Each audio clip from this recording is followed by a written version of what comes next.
আজকে বাড়িতে বানাবো হচ্ছে পালং পনির। এখানে হচ্ছে প্রথমে আমি পনির, পালং শাক, তারপর আদা, রসুন, পেঁয়াজ, টমেটো সব কেটে রেখেছি। এবার আমি পালং শাকগুলোকে সিদ্ধ করবো। তার জন্য কাজু বাদাম আর নুন দিয়েছি যাতে পালং শাকের কালারটা ফেড না হয়। এবার পালং শাকটাকে সিদ্ধ করে নিলাম। তারপরে আমি পালং শাক আর হচ্ছে কাজু বাদাম আর কাঁচা লঙ্কা দিয়ে সেটাকে পেস্ট করে নেব। পেস্ট করে নেওয়ার পর তারপরে আমি একটা পাত্রে হচ্ছে ঘি আর হচ্ছে রিফাইন তেল নিয়ে নিলাম। এরপরে হচ্ছে গোটা জিরে, রসুন আর হচ্ছে আদা ভালো করে মিক্স করে নেব।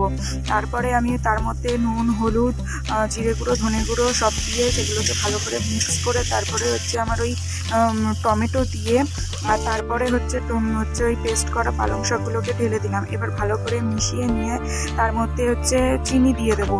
তারপরে আমি হচ্ছে পনিরগুলোকে সেটার মধ্যে দিয়ে দেবো। তারপরে এবার দিয়ে দিলাম হচ্ছে বাটার দিলে টেস্টটা খুব ভালো আসবে, রেস্টুরেন্ট স্টাইলে আসবে। এবার বাটার দিয়ে ভালো করে মিশিয়ে নিয়ে তৈরি হচ্ছে আমার পালং পনির। ভিডিওটা ভালো লাগলে অবশ্যই